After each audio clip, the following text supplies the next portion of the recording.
Bueno, en esta clase nos vamos a dedicar a entender un poco más acerca de la composición. Y para eso nos vamos a tener que meter en ver qué es la composición.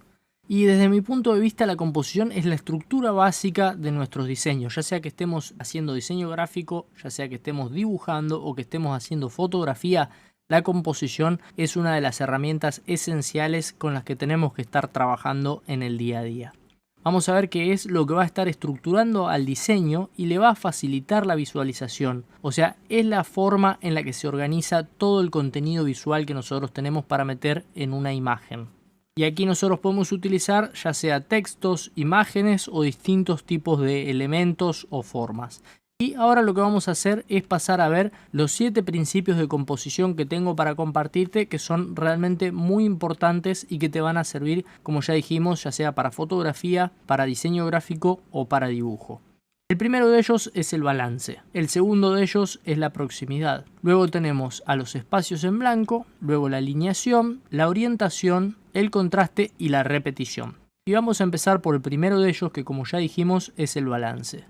Cuando estamos hablando del balance, vamos a ver que el balance nos permite jugar con la percepción del observador. Y vamos a ver este caso. Fíjense, aquí tenemos un lienzo que puede ser una hoja, puede ser una pantalla de la computadora. Es un lienzo en blanco en donde nosotros vamos a estar trabajando. Y aquí nosotros podemos poner distintos elementos, como estas 3 formas que tenemos aquí. Y fíjense que ahí están medianamente equilibradas entre un lado y el otro. Pero fíjense qué pasa si yo pusiera 3 formas sobre la izquierda y solo esta forma sobre la derecha.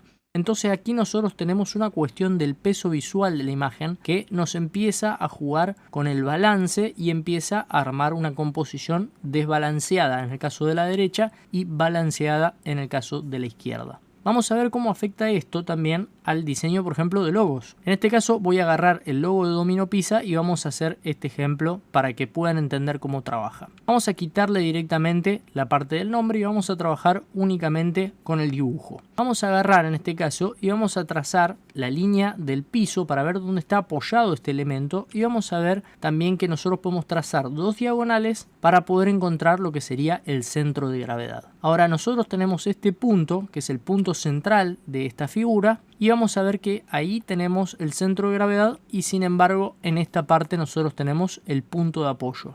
Entonces, como el punto de apoyo no está centrado con el centro de gravedad, esta figura tiende a caerse hacia la derecha. Entonces podemos decir que es una figura que está desbalanceada.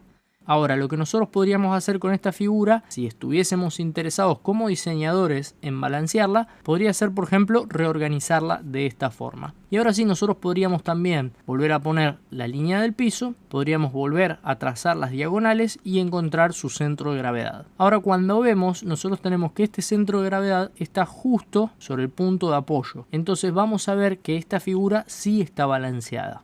Entonces nosotros aquí tenemos, como ya dijimos, la posibilidad de elegir por un lado una figura balanceada y por el otro lado una figura desbalanceada. Ahora está en la cuestión creativa, en elegir cuándo utilizar cada una de ellas. No quiere decir que una esté correcta y la otra incorrecta. Son directamente 2 recursos distintos. A continuación vamos a ver esto mismo sobre el logo de Nvidia. Fíjense que aquí nosotros podemos también separar únicamente el dibujo y vamos a ver que aquí tenemos una parte que sería esta que estamos recuadrando sobre la derecha, y por otro lado podríamos imaginar que sobre el lado izquierdo también nosotros vamos a tener este mismo cuadrado. Si nosotros lo analizamos de esta forma, vamos a ver que la figura está desbalanceada porque está corrida sobre la derecha. Ahora, esta es una forma de analizarla. Sin embargo, también tenemos otra posibilidad, que sería agarrar este logo y trazar una línea desde una punta hacia la otra del logo. Y una vez que trazamos la línea podemos marcar un eje central, o sea, dividir la figura en 2. Si nosotros dividimos esta figura en 2, vamos a ver que la línea que separa la parte verde de la otra parte no está centrada. Entonces nosotros aquí también podemos encontrar que la figura está desbalanceada. Y el tercer análisis que podríamos hacer sobre este logo sería este de acá. Nosotros agarramos esta figura y lo que hacemos es analizar las masas de color. En este caso podemos analizar la masa de la derecha y la masa de la izquierda. Y fíjense cómo sería. Fíjense cuánto ocupa la masa de la parte gráfica que está sobre la derecha y cuánto ocupa la parte que está sobre la izquierda. Fíjense que nosotros tenemos mucho más rojo que verde, entonces podemos empezar a ver también que desde este otro aspecto esta figura también está desbalanceada. No quiere decir que visualmente se vaya a caer, ya que tiene una parte muy sólida en la parte de la base. Fíjense que tiene una base, como ya dijimos, muy sólida. Entonces nosotros no sentimos que esta figura se vaya a tumbar. Sin embargo, tiene cierto desbalance, tiene cierto juego con la parte de los pesos visuales dentro de este logo. A continuación vamos a pasar, por ejemplo, a ver este logo de Red Bull. Fíjense que nosotros aquí pasa lo mismo. Podríamos trazar un eje en la parte del centro y podemos analizar que de un lado y del otro tenemos más o menos el mismo peso visual. Ahora, ¿qué pasa con este otro logo? Fíjense que aquí nosotros trazamos ese mismo eje. Sin embargo, ahora podemos ver que el logo está totalmente desplazado hacia la derecha. Entonces, como ya vimos, lo que estamos haciendo aquí es como diseñadores empezar a jugar con el peso y el balance de esta imagen. Y repito, no quiere decir que uno sea correcto y el otro incorrecto, simplemente son dos formas distintas de representar y de hacer una composición para esta misma marca y prácticamente con los mismos elementos visuales. Lo que nos facilita el tener esta gran variedad, como vemos aquí en pantalla, es poder construir, por ejemplo, distintos elementos publicitarios o poder hacer distintas composiciones para la latita de la bebida o poder hacer una bandera que sea horizontal o una imagen que sea más cuadrada y de esa forma poder empezar a tener una gran variedad en toda la comunicación gráfica de esta marca. A continuación vamos a pasar al punto número 2, que es el de proximidad. Cuando nosotros hablamos de proximidad, se trata de usar los espacios visuales para poder mostrar las distintas relaciones de los elementos o el contenido. La forma en la que nosotros agrupemos o relacionemos los textos, los gráficos, los elementos o las fotografías que vayamos a utilizar nos va a dar que nosotros podamos analizarlo de una forma fácil o que nos empiece a complicar la lectura. Fíjense en estos dos casos. Nosotros aquí tenemos sobre la izquierda una forma de agrupar y sobre la derecha tenemos otra. En este caso sí podemos decir que es mucho más fácil de leer la imagen de la izquierda que la de la derecha. Es por eso que nosotros tenemos que empezar a entender el principio de proximidad y cómo nos ayuda a reforzar nuestros diseños. Y ahora vamos a ver cómo sería esto dentro de los logos de algunas marcas. Vamos a ver en primer caso el logo de Reebok. Fíjense como aquí el concepto de proximidad nos permite leer estos tres elementos en rojo como si fueran un triángulo. Y si nosotros nos alejamos lo vemos prácticamente como un triángulo. Y eso es porque están tan próximos que se empiezan a leer como un conjunto y no se leen como tres elementos separados. A continuación también vamos a pasar a ver el logo de Givenchy, en donde fíjense que es una G que está espejada para este lado y que luego estas dos G están espejadas para arriba. Entonces entre las cuatro forman un único elemento que nosotros lo vamos a estar viendo como un logotipo. Entonces al estar tan compactos, tan próximos uno de otro, empiezan a trabajar como uno solo. Y por último podemos ver también este otro ejemplo, el de IBM, en donde por más que sean unas líneas de colores, al estar próximas nuestro cerebro le da un significado totalmente distinto y lo empieza a leer como letras. Entonces es muy interesante que vayamos pudiendo hacer uso del efecto de proximidad dentro de nuestros diseños.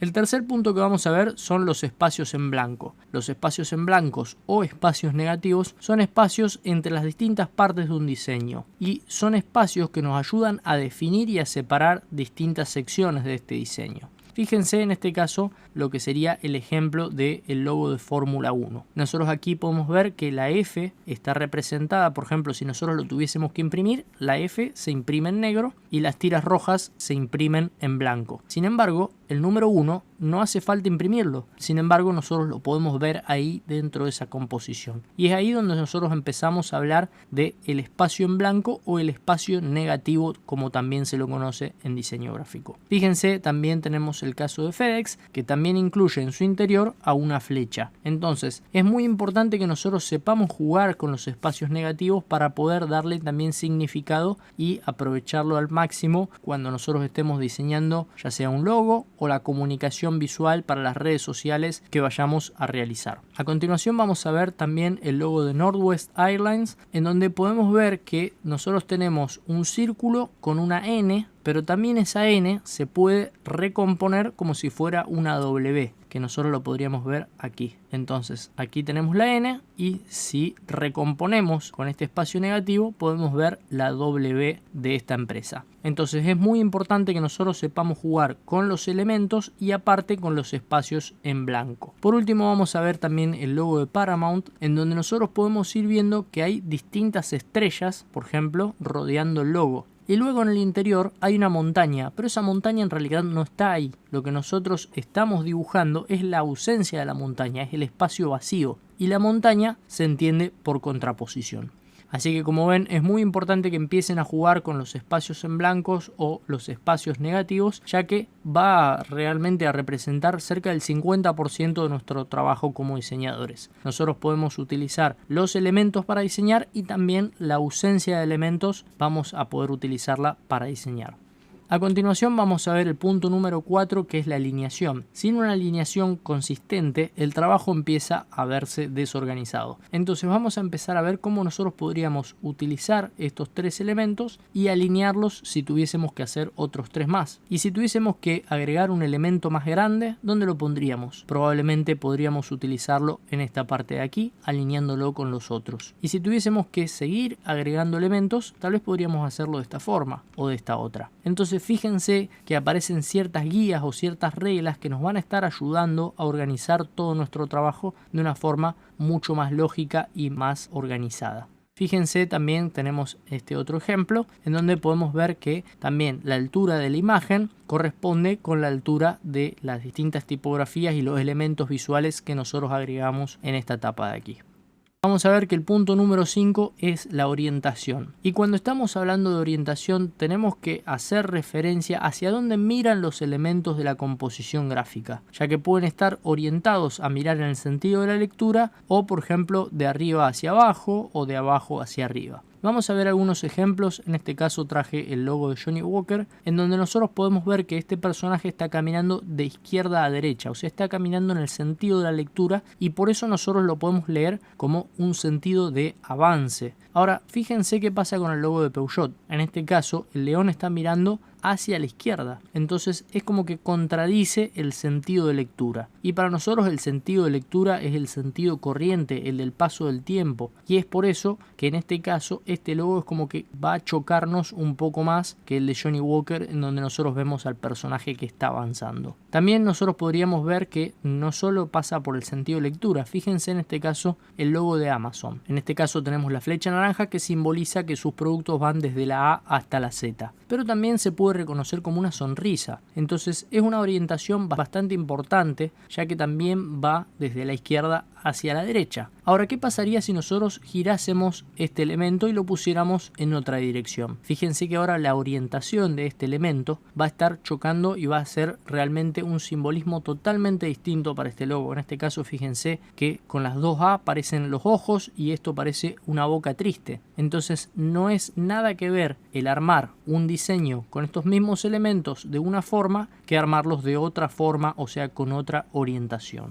A continuación vamos a ver, por ejemplo, el caso de Schweppes. Fíjense que aquí nosotros también tenemos que está posicionado de izquierda a derecha, pero también va ascendiendo a lo largo del tiempo, o sea, va progresando desde la izquierda hacia la derecha. Esto es algo muy común dentro del diseño y que representa realmente mucho optimismo. Es como cuando nosotros realmente tenemos que escribir sobre un papel y empezamos a escribir y a su vez vamos subiendo, entonces nosotros estamos escribiendo con cierto optimismo.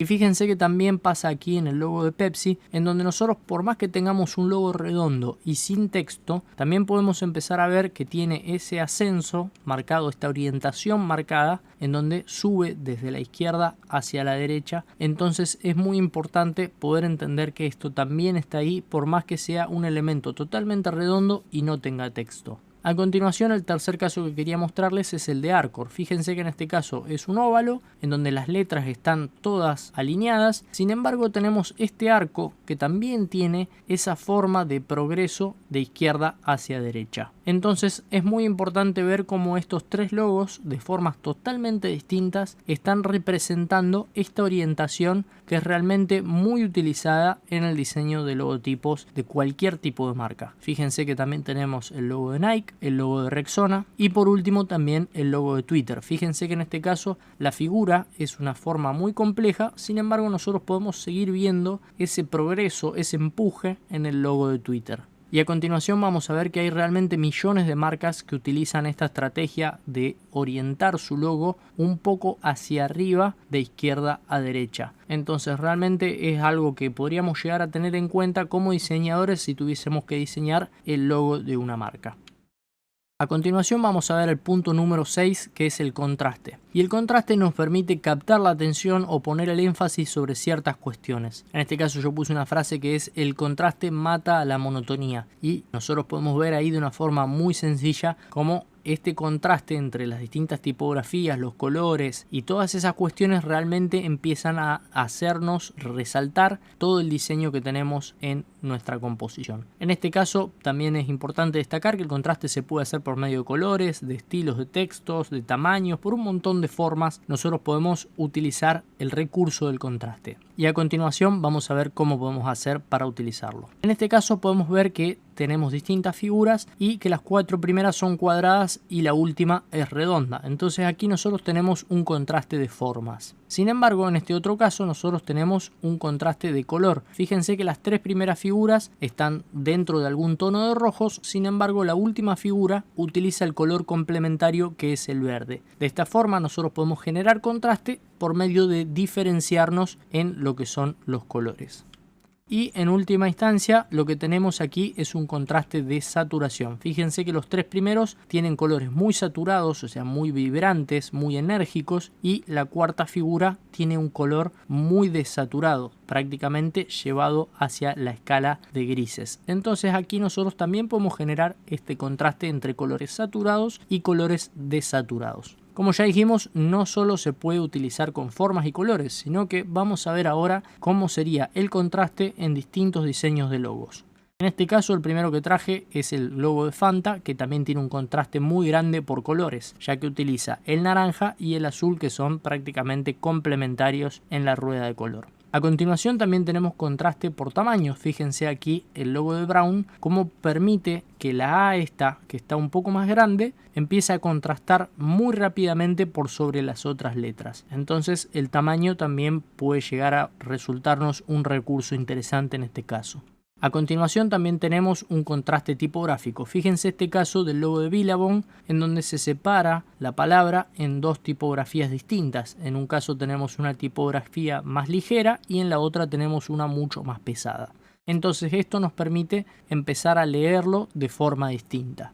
Y a continuación nos vamos a encontrar con un contraste de saturación, como en el caso del logo de Loto. Fíjense que en la primera parte nosotros tenemos un color muy intenso, muy saturado, y en la última parte del logo estamos únicamente hablando de blancos y negros, o sea, de ausencia de color. Así que es muy interesante tal vez poder jugar con este recurso para generar el contraste que necesitamos para que nuestros logos realmente se destaquen. A continuación tenemos también un contraste de trazo. Fíjense en este caso el logo de Sony, cómo aparecen las distintas líneas finitas y de repente se van haciendo más gruesas. Entonces eso a nosotros nos permite generar una diferenciación, un contraste que va a ir dirigiendo al ojo del observador hacia donde nosotros queremos llevarlo.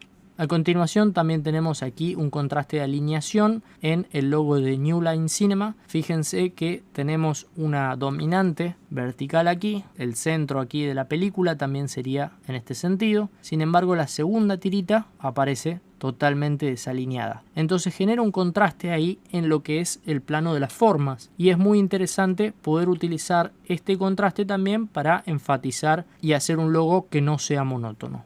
A continuación vamos a ver también que tenemos la posibilidad de usar contrastes entre espacios y formas o espacios negativos, como ya vimos, y fíjense que aquí tenemos una parte del logo, que es esta última, que está escrita con tipografías. Sin embargo, en esta otra parte es la ausencia de esas tipografías la que nos va a estar marcando las letras que nosotros podemos ver ahí. Entonces este espacio negativo nos permite darle cierto significado a este logotipo.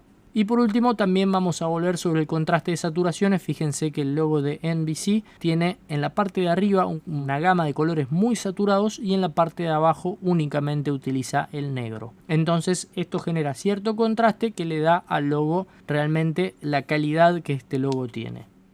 Bueno, y ahora vamos a hablar del séptimo punto, que es el de la repetición, que nos va a permitir a nosotros reforzar nuestros diseños mediante el énfasis de ciertos elementos, de ciertos colores, de espacios o de textos o texturas que nosotros vayamos a utilizar y aplicarle a nuestras imágenes. La repetición no solo nos va a hacer el trabajo más fácil, sino que también va a marcar en cierta forma un estilo en nuestros diseños. Fíjense que ahora nosotros vamos a ver un ejemplo en cuanto a formas, pero también podríamos empezar a ver, por ejemplo, aquí, en este caso, el logo de Canterbury, en donde también podemos jugar con las formas y el color para generar una repetición en este elemento de aquí.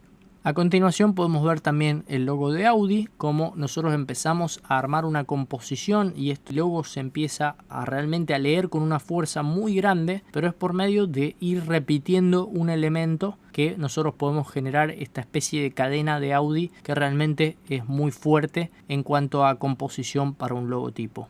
A continuación también tenemos la repetición, en este caso de la R del Rolls-Royce, en donde nosotros podemos ver que también lo que nos permite es presentar las dos palabras, pero representarlas con el mismo icono gráfico que nosotros tenemos aquí arriba. A continuación tenemos también lo que sería estos rombos de Mitsubishi, en donde nosotros podemos ver que no solo es el mismo elemento, sino que lo que va haciendo es ir rotando sobre un centro que se encuentra en este punto. Entonces con el mismo elemento nosotros podemos componer todo el logotipo. Es realmente también, como ya dijimos, una forma de darle una fuerza muy importante a este logo. Y por otro lado también podemos ver que nosotros podemos repetir ciertos elementos del diseño, como en este caso nos pasa con la A de American Airlines. Entonces podemos ver que se repite el diseño pero no se repite el color. Entonces son distintas cuestiones que nosotros tenemos que saber elegir cuándo queremos repetir y cuáles queremos repetir.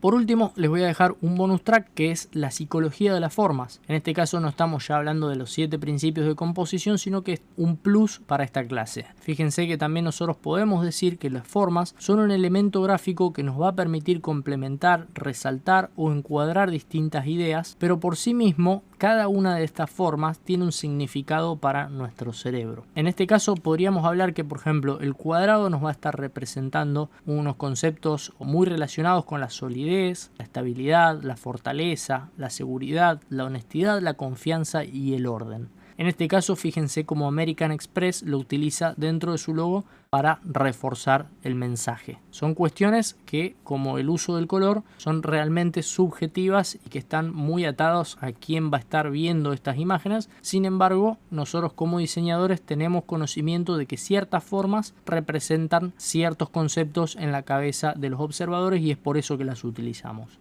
A continuación, la siguiente forma que vamos a ver es la del triángulo, que representa justicia, poder, representa soporte, inspiración, igualdad, pero también representa alerta y desequilibrio. Entonces realmente es una figura muy utilizada para un montón de cuestiones que nos pueden llegar a servir. Nosotros podemos utilizarla como, por ejemplo, para enfatizar el poder, o podríamos hacerlo para enfatizar el desequilibrio. Depende cómo utilicemos este triángulo. Y fíjense que en el caso de Doritos lo utilizan de una forma en donde no está para nada balanceado y entonces nos puede resaltar el concepto del desequilibrio. Así que es muy interesante poder jugar con la psicología de las formas de esta forma. A continuación, la última que vamos a nombrar es la forma del círculo. Y aquí vamos a tener que esta forma está muy relacionada con conceptos como el movimiento, la continuidad, la suavidad y el dinamismo. Y es realmente por eso que es una excelente forma para englobar todo el logotipo de Nivea. Así que bueno, este ha sido el plus que quería darles dentro de los 7 principios de la composición. Le agregué también lo que serían la psicología de las formas para que puedan empezar a entender que todas estas cuestiones que nosotros vamos a meter dentro de nuestros diseños tienen que tener un significado que nosotros elegimos a propósito, que nosotros elegimos por una consideración en particular que nosotros queremos enfatizar, ya sea por un balance, un desbalance, por elegir un color en particular o una forma en particular que nosotros sabemos que se comporta de una manera en la mente de los observadores.